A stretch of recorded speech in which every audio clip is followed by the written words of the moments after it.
এর চেষ্টা এবং পরিশ্রমের মাধ্যমে তারা এগিয়ে যাওয়ার চেষ্টা করছে, এটিকে অবশ্যই অ্যাপ্রিশিয়েট করতে হবে। তবে আমরা বলে রাখতে চাই যে সুন্নাহসম্মত লাইফস্টাইল একজন স্টুডেন্ট এবং যে কোনো পেশার মানুষের জন্য যে সে রাতে তাড়াতাড়ি শুয়ে পড়বে, রাতে খুব গভীর রাত পর্যন্ত জেগে থেকে কোনো কিছু করার মধ্যে কল্যাণ নাই। আমাদের অনেকে দেখবেন রাত 12টা 1টা 2টা পর্যন্ত কাজ করে, সকাল 9টা পর্যন্ত ঘুমায়। ভাই, আপনি এশার পরে যদি ঘুমায় যান, যে 3 ঘন্টা 4 ঘন্টার সময় আপনি এশার পরে ব্যয় করলেন, এই সময়টা আপনি সকালবেলা দেন।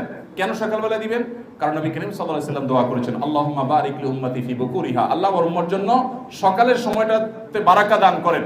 কোরআনে আল্লাহ রাব্বুল আলামিন শপথ করেছেন ওয়াস-সুবহি ইযা তানাফফাস, সকালের সময়টা শপথ করেছেন। ওয়াল ফাজরি ওয়া লায়ালিন আশর, ফজরের সময়ের শপথ করেছেন। আল্লাহ তাআলা কোন সৃষ্টির নামে শপথ করে ইঙ্গিত দিতে চান যে এই সৃষ্টি অন্য সাধারণ সৃষ্টির চেয়ে অনেক গুরুত্বপূর্ণ। পুরো দিনের কোন সময়ের নামে এত শপথ হয় নাই, সকালের সময়ের নামে আল্লাহ তাআলা যত শপথ করে